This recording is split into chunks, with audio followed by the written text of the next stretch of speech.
Tiffany, Trina, Lavon, Blessing, Shalom. That's Wabu. Alright, y'all, we live on YouTube too. Alright, beautiful people. It's Saturday. It's Saturday. It's Saturday. Ooh, let me go ahead and put this up real quick. Hold on. I wrote that already. Let's do this.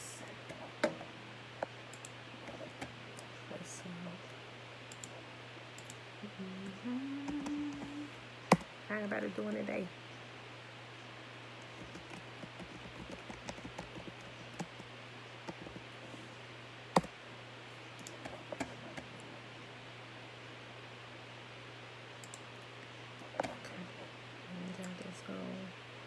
Auntie, President accounted for.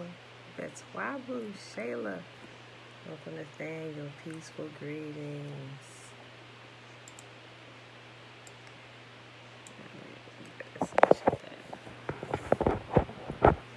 That's good. Alright, beautiful people. Got that plugged in. Was checking my stuff. That's unplugged last night. Alright, y'all. Well, happy Saturday, everybody.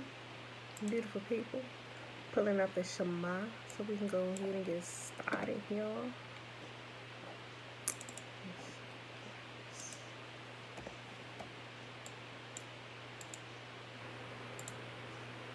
Okay.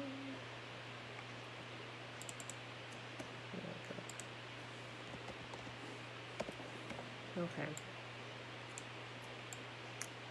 All right.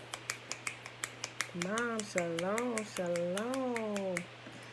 Oh, one day you're going to have to tell me why you always salute me when you greet me. They say street, but I know you said greet. It's simple. Most of the time, the men, I'll salute the men. As simple as that. I don't know, I just started doing it. I don't know.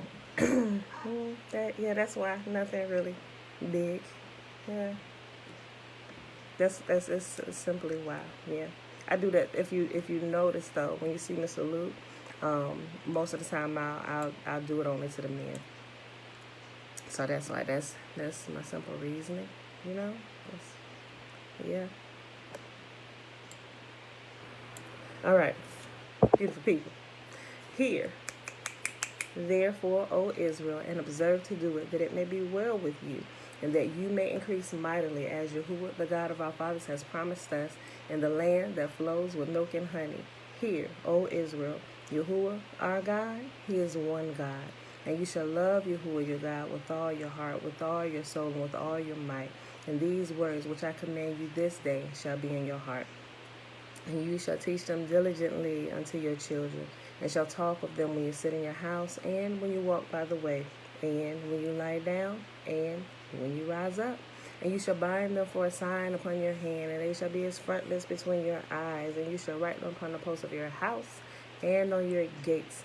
And Yahuwah commanded us to do all these statutes, to fear Yahuwah our God for our good always, that He might preserve us alive as it is at this day. And it shall be our righteousness if we observe to do all these commandments before Yahuwah our God, as He has commanded us. Josiah, shalom. All right, beautiful people.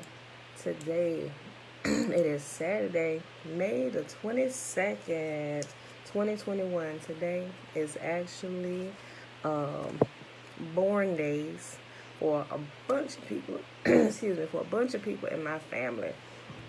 Like 2 of my sons were born today, 7 years apart to the exact day, May 22nd, 2003, and 96. Yeah, 1990, or I should have said 96 first. 96 and 2003. Then I have my nephew's birthday, and a niece's birthday, and my aunt's birthday, and a friend's birthday.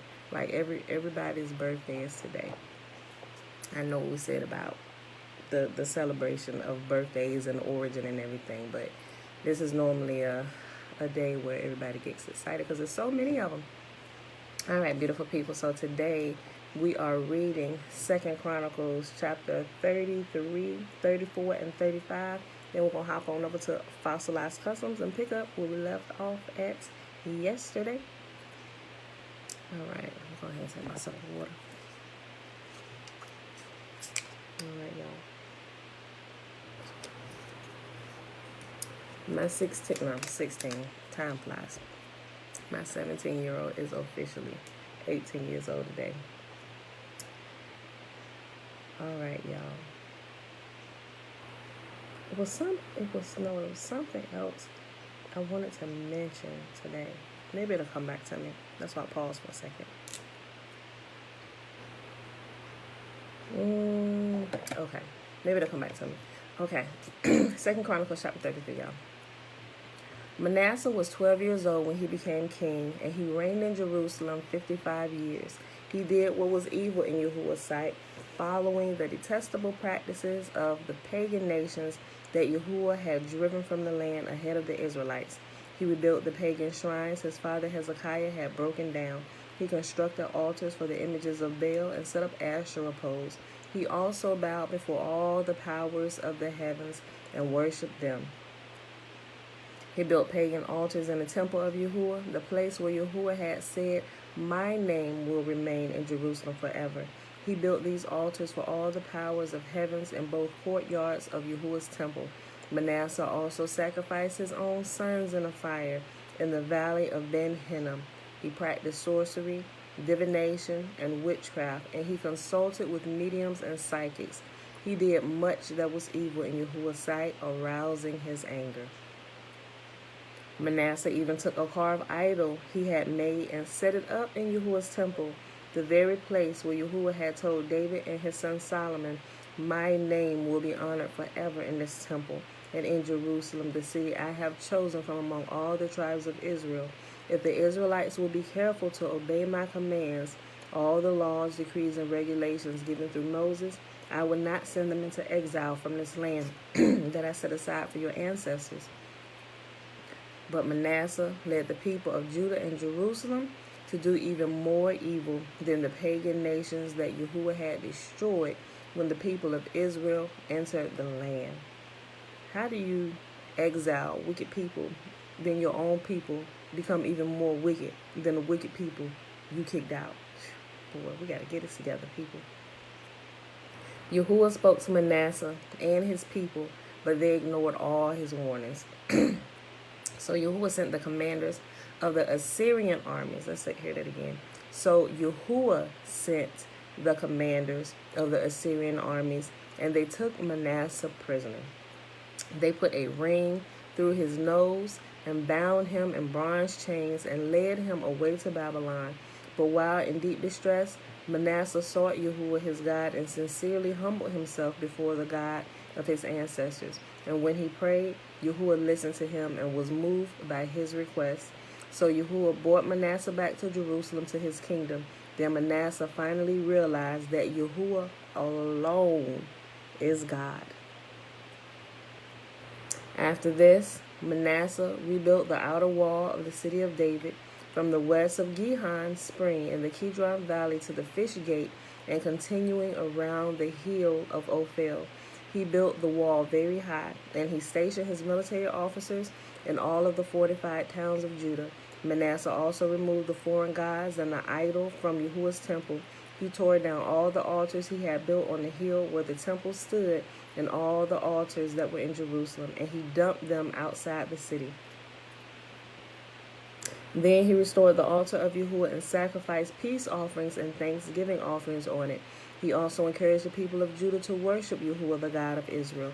However, the people still sacrificed at the pagan shrines, though only to Yahuwah, their God.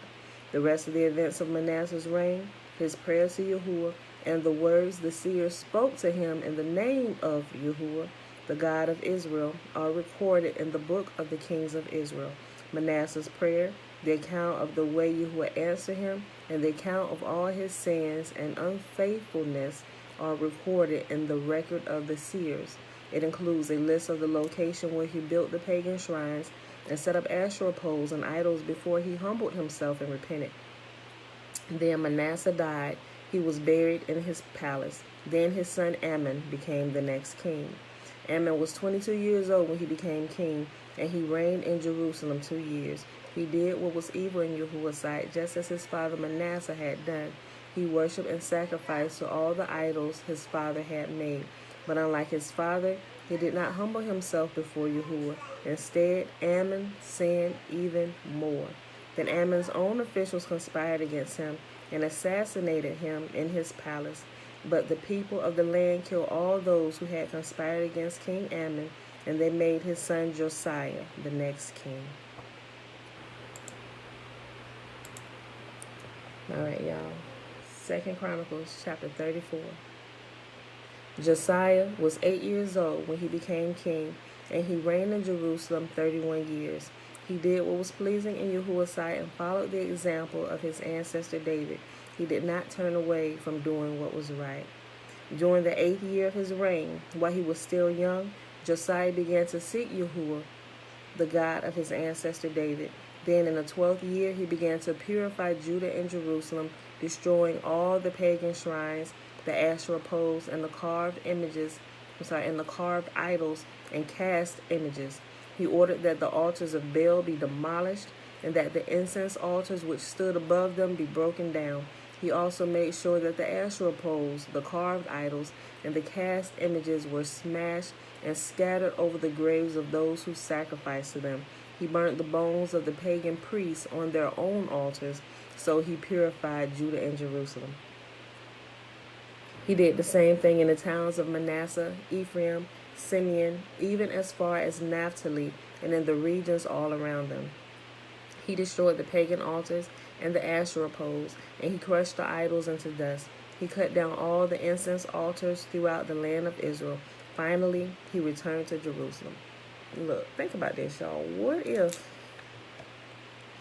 I know this is our captor's land, but when I be reading this, I think about, you guys ever watch them Left Behind movies, right?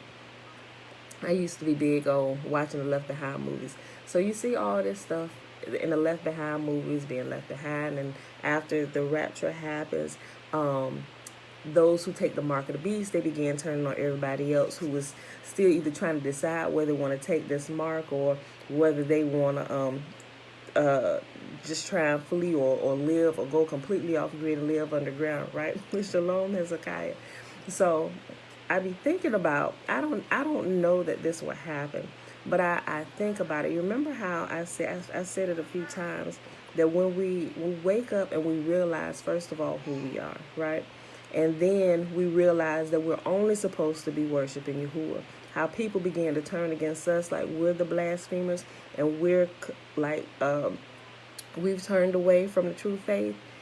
It's like Christianity, what you're taught in Christianity, when I sit back and think about it, because I used to talk to my mom, my sister all the time, I'm like, you know what? I said, if I didn't know any better, I would think that Christianity is preparing the people who are steeped in Christianity. They are preparing them to fight against those who wake up, right? And call us like Antichrist. And those who pretty much have fallen away from the way, right? That fall away from Christianity, right? I was like, that's what it looks like to me. It looks like we're the blasphemers, right? So when I think about this, when I read through, when they go through and what Josiah did, when they start burning the altars and crushing all the gods and stuff, and it says destroying the pagan altars and Asherah poles. He crushed the idols into dust. He cut down all the incense altars throughout the land of Israel. If you go back up, they burned the bones of the pagan priests on their own altars. Hold on, right here. He ordered that the altars of Baal be demolished and that the incense altars which stood above them be broken down. And he just kind of goes into pretty much, right? So what does that look like today? What would those altars to Baal look like today? Those would be church pulpits, right? And so you know how in the Left Behind movies, it's like the Bible becomes outlawed, you know, but then when we look at it, we realize it's like really the New Testament that has all this left, and it's like, we like, put that completely away from you, burn it. And it's like, it's almost, we're falling into that mode that they've prepared Christianity to see, So when they start seeing us doing this, it's like, oh, the end times is here. They're talking about burning Bibles. They want to burn down the churches.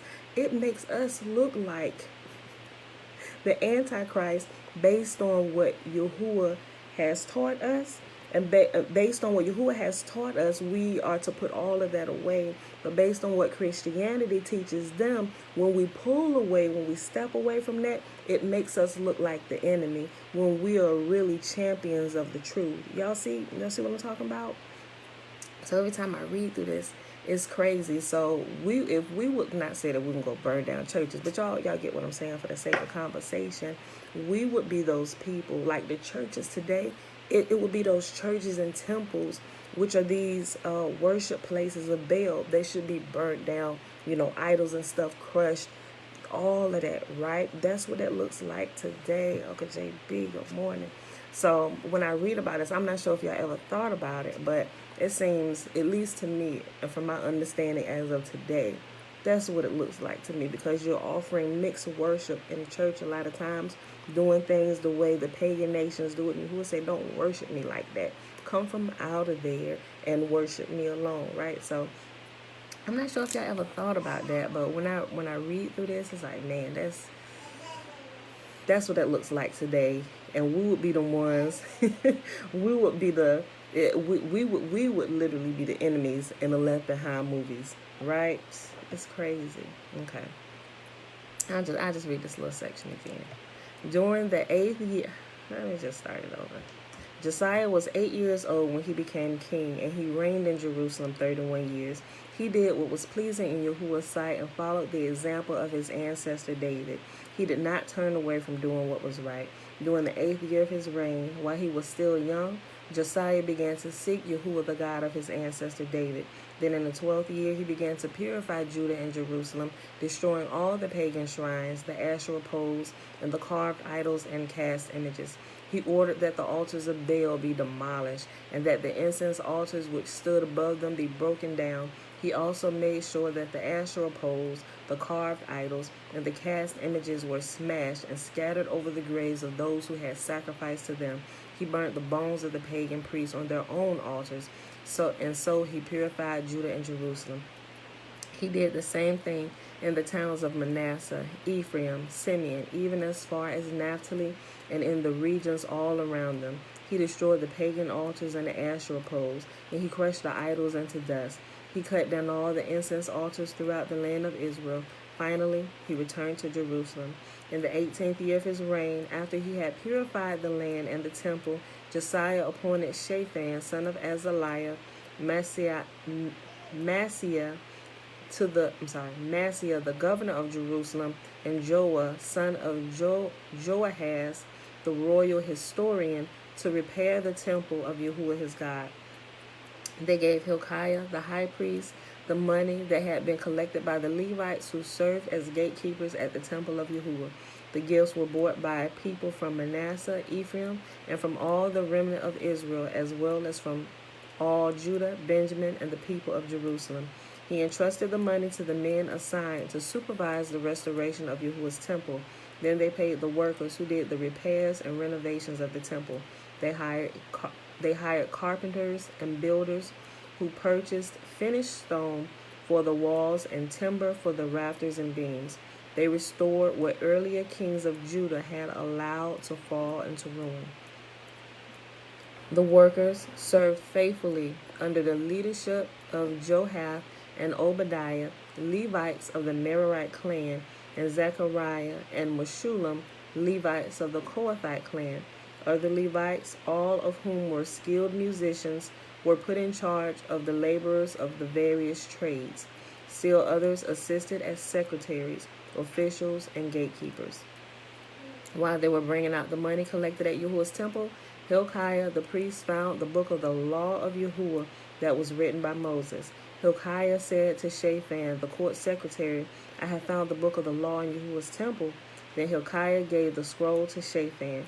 Shaphan took the scroll to the king and reported, your officials are doing everything that they were assigned to do. The money that was collected at the temple of Yahuwah has been turned over to the supervisors and the workmen.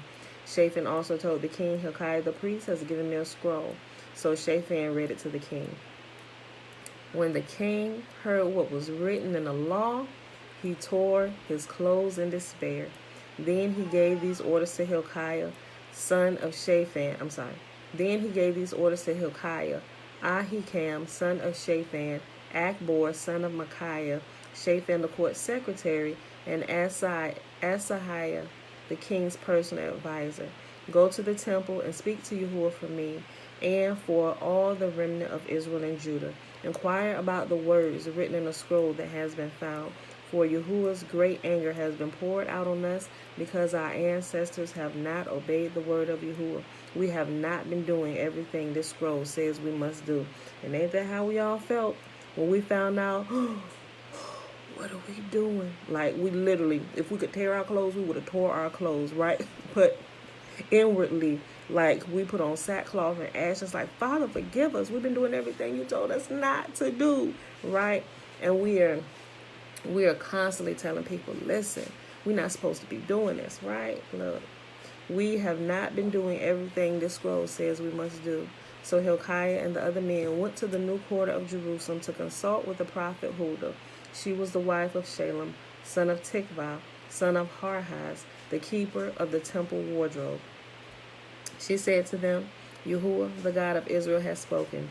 Go back and tell the men who sent you, this is what Yahuwah says. I am going to bring disaster on this city and its people. All the curses written in the scroll that was read to the king of Judah will come true. For my people have abandoned me and offered sacrifices to pagan gods, and I am very angry with them for everything that they have done. My anger will be poured out on this place, and it will not be quenched.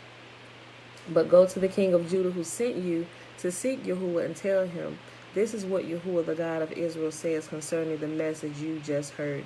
You were sorry and humbled yourself before Yahuwah when you heard his words against this city and its people. You humbled yourself and tore your clothing in despair and wept before me in repentance. And I have indeed heard you, says Yahuwah. So I will not send the promised disaster until after you have died and have been buried in peace. You yourself will not see the disaster I am going to bring on this city and its people. So they took her message back to the king. Then the king summoned all the elders of Judah and Jerusalem. And the king went up to the temple of Yahuwah with all the people of Judah and Jerusalem, along with the priests and the Levites, all the people from the greatest to the least. There the king read to them the entire book of the covenant that they had found in Yahuwah's temple. The king took his place of authority beside the pillar and renewed the covenant in Yahuwah's presence. He pledged to obey Yahuwah by keeping all his commands, laws, and decrees with all his heart and soul. He promised to obey all the terms of the covenant that were written in a scroll, and he required everyone in Jerusalem and the people of Benjamin to make a similar pledge. The people of Jerusalem did so, renewing their covenant with Yahuwah, the God of their ancestors. So Josiah removed all detestable idols from the entire land of Israel and required everyone to worship Yahuwah their God. And throughout the rest of his lifetime, they did not turn away from Yahuwah, the God of their ancestors. And let me make a note. I looked at it in the current Bible we have. That scroll consisted of a few chapters. And if I'm not mistaken, I'm going to double check it today and I'll let y'all know tomorrow.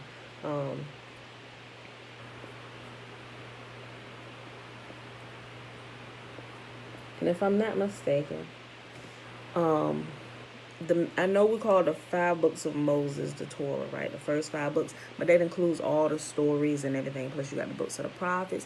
But the meat of the instruction of what everybody is supposed to follow, you can find from Exodus chapter 13. Exodus chapter 19, I believe it. I want to say 19 to 25, right? 19 to 25. And everything after 25, I believe up to 32, is like stuff for the priesthood, right? So, but if you take all that together, like literally, you can read through it. Like, if you really set aside time, you can take those chapters and you can read the Torah, the meat of everything. You can read it every single day of your life. Like, you really could.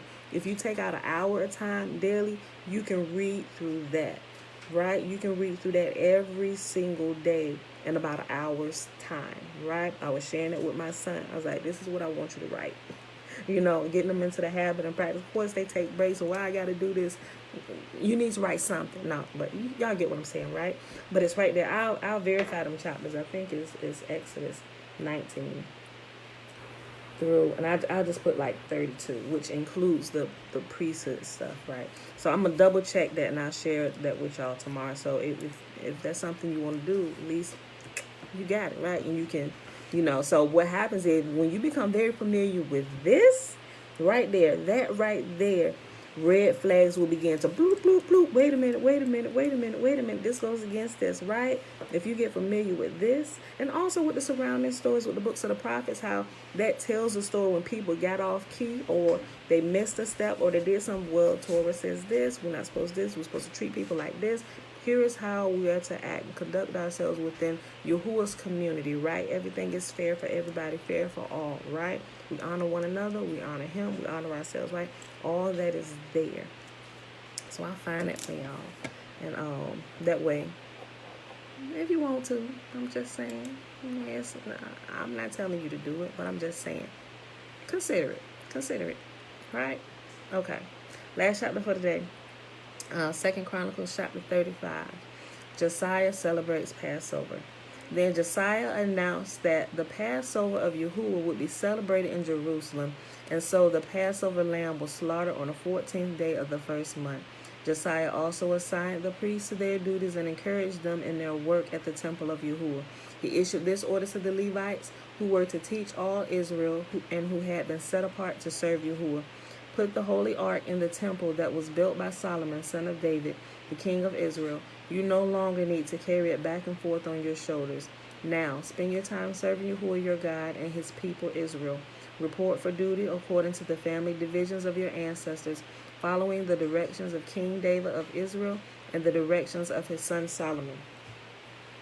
Then stand in the sanctuary at the place appointed for your family division and help the families assigned to you as they bring their offerings to the temple.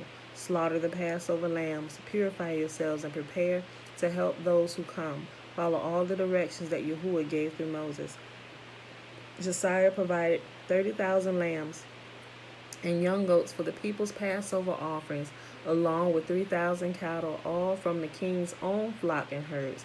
The king officials also made willing contributions to the people, priests, and Levites. Hilkiah, Zechariah, Jehiel, the administrators of Yahuwah's temple, gave the priests 26,000 lambs and young goats and 300 cattle as Passover offerings. The Levite leaders, Koraniah and his brother Shemaiah and Nathanael, as well as Hashabiah, Jael, Josabad, gave 5,000 lambs and young goats and 500 cattle to the Levites for their Passover offerings.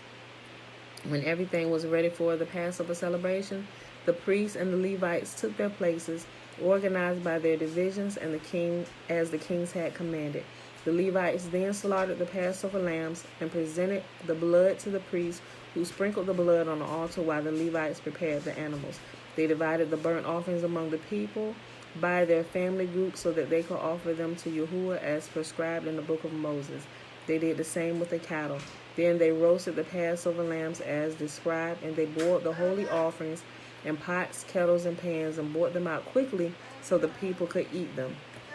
Remember, when they sacrificed, he offered up all these animals for sacrifice. Remember, they're gathering for Passover, and they're also going right into unleavened bread. Excuse me. So this is the wrong. Excuse me.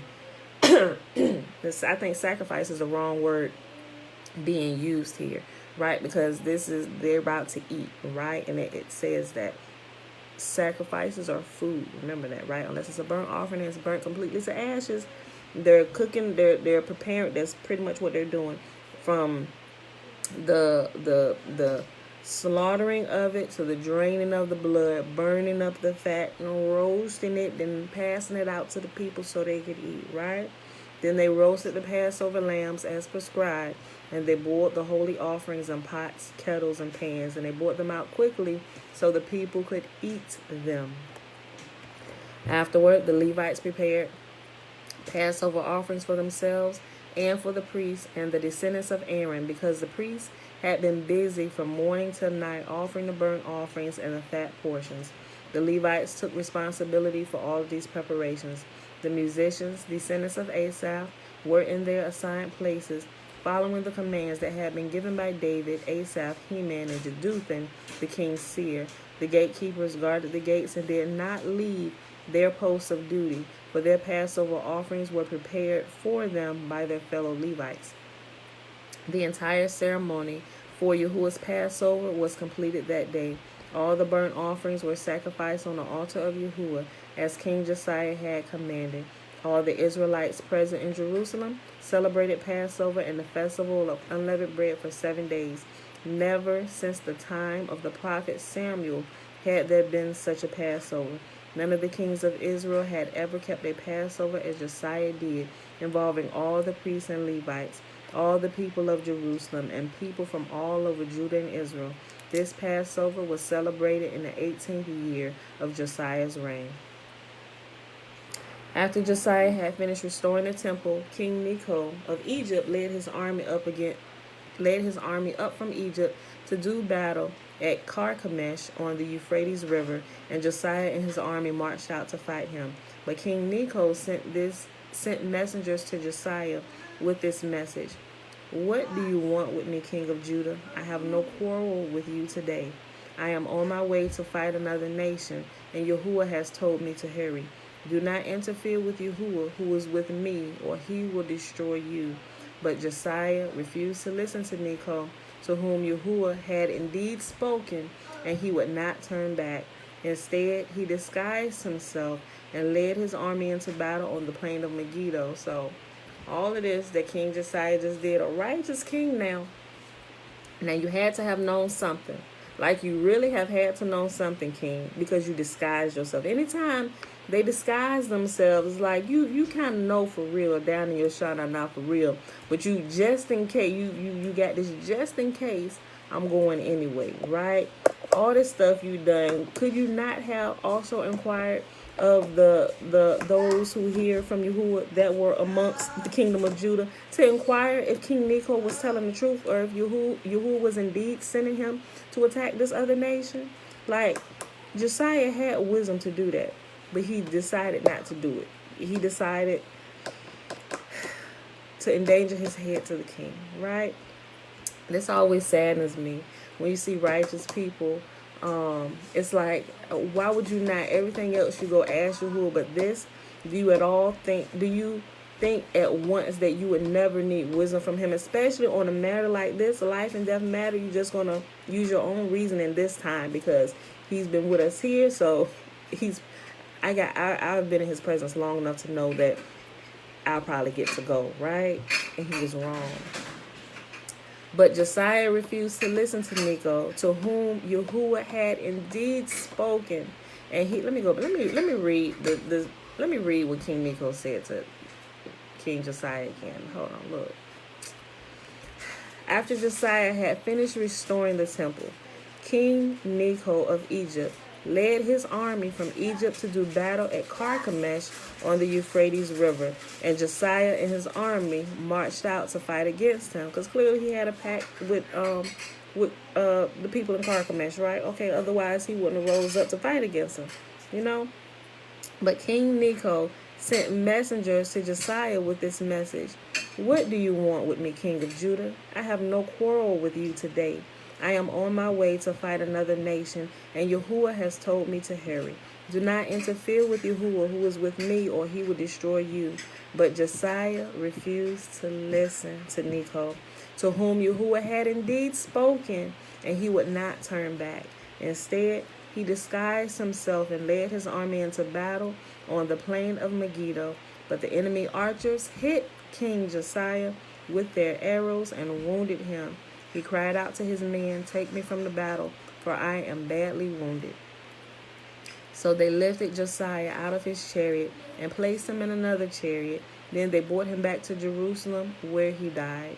He was buried there in the royal cemetery, and all of Judah and Jerusalem mourned for him. The prophet Jeremiah composed funeral songs for Josiah, and to this day choirs still sing these sad songs about his death. These songs of sorrow have become a tradition and are recorded in the Book of Laments. The rest of the events of Josiah's reign and the acts of devotion carried out according to what was written. Carried out according to what was written in the law of Yahuwah from beginning to end. All are recorded in the books of the kings of Israel and Judah. Right. So a lot of things we read about Jeremiah. Jeremiah is called the weeping prophet. So a lot of the stuff in Lamentations, he's actually talking about King Josiah, the urban Israelite. Shalom, shalom. All right, y'all. So that was our reading for today out of the book of the Law and the Prophets. That was 2 Chronicles 33, 34, and 35. Let's hop on over here to fossilized customs. Oh, I know what it was I wanted to mention, y'all.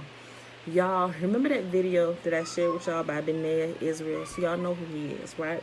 And I'm not sure if you know about this movie he was doing. It's called Reclaiming the Throne. If you didn't know, it's out. I started watching it yesterday.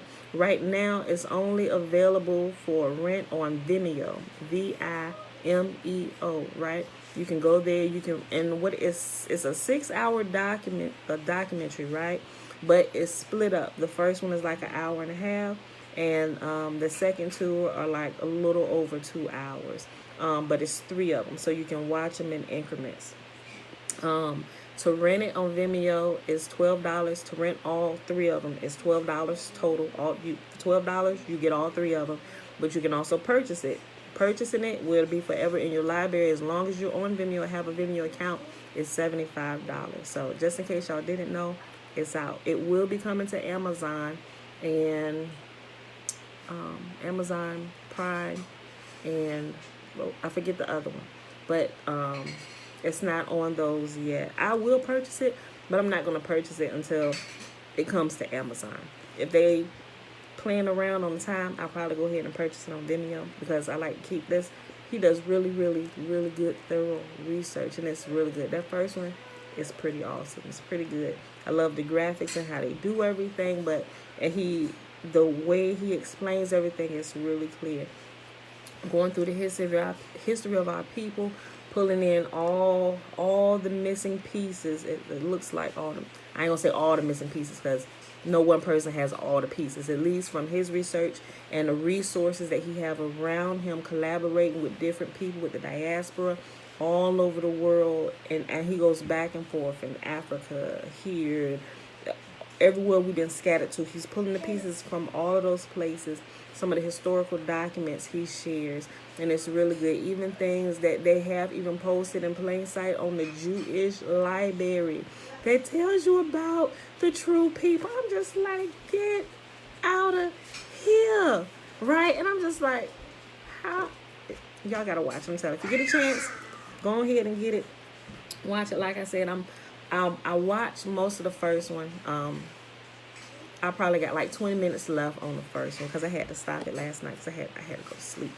A preview of the video, I'll put the link in here today. But if you just type in Google or go to YouTube and type in Reclaiming the Throne, his channel will come up. I think that's the only, well, I ain't gonna say the only one. Somebody else probably used that title.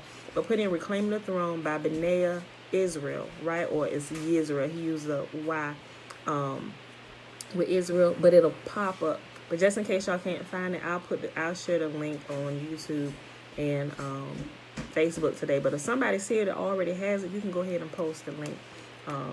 But yeah, so I'll share it with y'all. But y'all, if y'all into research about our history and stuff and bringing the pieces together, he is an excellent resource. But also, if you go to my playlist, you can go to my playlist. There's a playlist. It's called Education, and it has Hidden Hebrews. That's a playlist dedicated solely to Benaiah Israel, all his research that he has done. If you click on that, you can find his channel, and it's right there because their last couple posts, they were letting you know that Reclaiming the Throne is out. It's available now for those who want to go ahead and watch it, right? Look, when I saw the first update yesterday, they was doing a little meeting. They said it's available for Vimeo now. I cut them off I went right to the thing. I stopped watching them live. I went to Reclaim the Throne because I've been waiting for this for like the last. I'm like, yes, it's here. So, but I can always go back and watch the the YouTube video.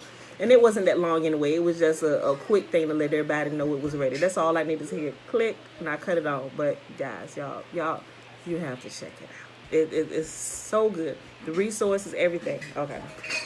So with that being said, so we picking up yesterday where we picking up where we left off yesterday with the Nimrod stuff and Santa Molech. So this section is probably all we're gonna read today.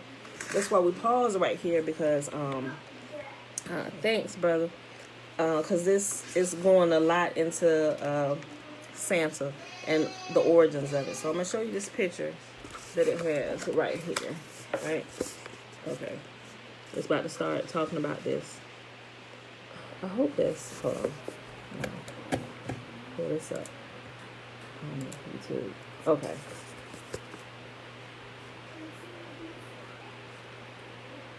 I know it looks backwards to me, but it probably doesn't look backwards to y'all. Okay. So just in case you couldn't read it or it was blurry, the two women at the top, clearly you can see is a Catholic nun. They were showing you the difference between the Catholic nun and a Buddhist nun. I'll show you that again. This is the Catholic nun. This is the Buddhist nun. There's really no difference, y'all. And down here at the bottom, this is right here. It shows Nimrod still rules, and right here this is showing you how this has been turned into it's been camouflaged as this today, right? And Nimrod is still ruling. All the disgusting stuff that they were doing here, they're still doing today, all under the guise of this old jolly Saint Nick. Okay. Nimrod stuff and Santa Molech. We've heard all the nice stuff, but what entanglements do we have with a man who supposedly flies horned beasts through the air at night? It is about sorcery. He wears a wizard's cap. The red costume is recent, but it's the ancient color of fire. It's our cultural color for danger. The costume is trimmed in sheepskin. He descends into a fire pit at midnight. The hearth is directly linked to the idolatry of the Romans.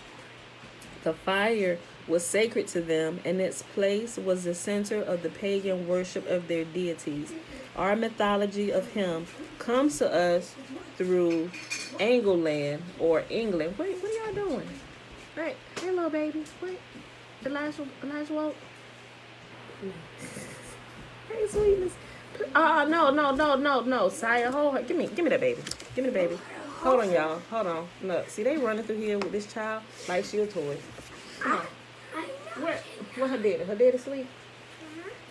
See, she gonna be right here with me. Go on, y'all. They got the baby going through here, y'all. Hold on. Let me turn her around. Ooh, that was a good one, sweetness. Back up. Go give me her little blanket.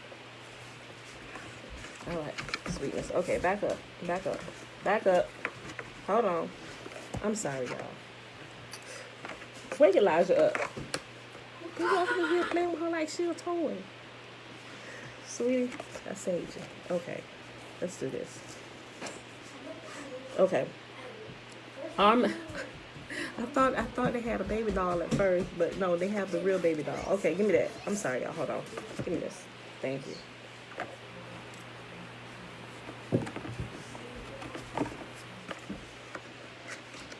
Hold on.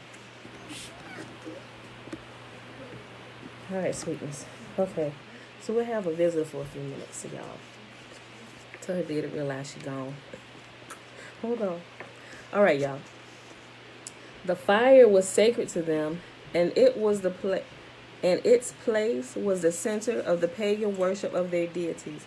Our mythology of him comes to us through Angleland or England, and it traces to Holland and Germany and back to Turkey. One version involves a 3rd century story about Saint Nicholas. It has no mention of elves, chimneys, flying reindeer, or supernatural feats. The Christmas tree isn't mentioned in the story. Christianity